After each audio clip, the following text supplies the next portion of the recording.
VK Pandian go back, go back, go back. VK Pandian go back, go back, go back. 23 ବର୍ଷରେ କ'ଣ ଦରକାର ପଡ଼ିଲା ଯେ ନିର୍ବାଚନ ପ୍ରଚାର କରୁଛନ୍ତି ଜଣେ ପ୍ରଶାସନିକ ଅଧିକାରୀ। ରାସ୍ତାଘାଟରେ ପାଣ୍ଡିଆନ ବାବୁଙ୍କ ଫଟୋ ଲାଗିଛି। ଚାକିରି ଛାଡ଼ି ରାଜନୀତି କରନ୍ତୁ। ନବୀନ ବାବୁ ସହିଛନ୍ତି, ଯଦି ପାରୁନାହାନ୍ତି ସେ ଗାଦି ଛାଡ଼ି ଦିଅନ୍ତୁ। ଅଭିଯୋଗ ପତ୍ର ଗ୍ରହଣ କରିବେ ମୁଖ୍ୟମନ୍ତ୍ରୀଙ୍କ ବ୍ୟକ୍ତିଗତ ସଚିବ। ଜିଲ୍ଲାପାଳ, ସବ୍ କଲେକ୍ଟର, ତହସିଲଦାର ଓ ଏନ୍ଏସି କ'ଣ ବନ୍ଦ ହେଇଗଲା କି? ପାଣ୍ଡିଆନ ବାବୁଙ୍କ କାର୍ଯ୍ୟକ୍ରମ ଯୋଗୁଁ ବସ୍ ଦୁର୍ଘଟଣା ଘଟୁଛି। ଏମିତି କିଛି କହି ବିକେ ପାଣ୍ଡିଆନଙ୍କ ଉପରେ ବର୍ଷିଥିଲା ବିଜେପି କର୍ମୀ। ଖାଲି ଏତିକି ନୁହଁ, ପାଣ୍ଡିଆନର କାର୍ଯ୍ୟକାରୀକୁ ମଧ୍ୟ ବିରୋଧ କରିଥିଲା ବିଜେପି କର୍ମୀ। ଶୁକ୍ରବାର ଗଞ୍ଜାମ କୌଣସି ଅଞ୍ଚଳରେ ବିକେ ପାଣ୍ଡିଆନଙ୍କ କାର୍ଯ୍ୟକ୍ରମ ଥିଲା। ଗୋପାଳପୁର ପ୍ରଦୀପ ପାଣିଗ୍ରାହୀ ଜିଦ୍ ଧରିଥିଲେ, ତାଙ୍କ ଅଞ୍ଚଳରେ କାର୍ଯ୍ୟକ୍ରମ ଚାଲିଛି, ତେଣୁ ସେ ଯିବେ।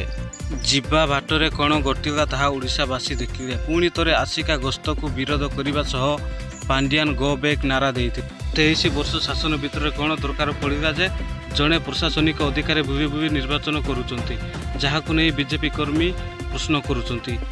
Zero report, G Odisha.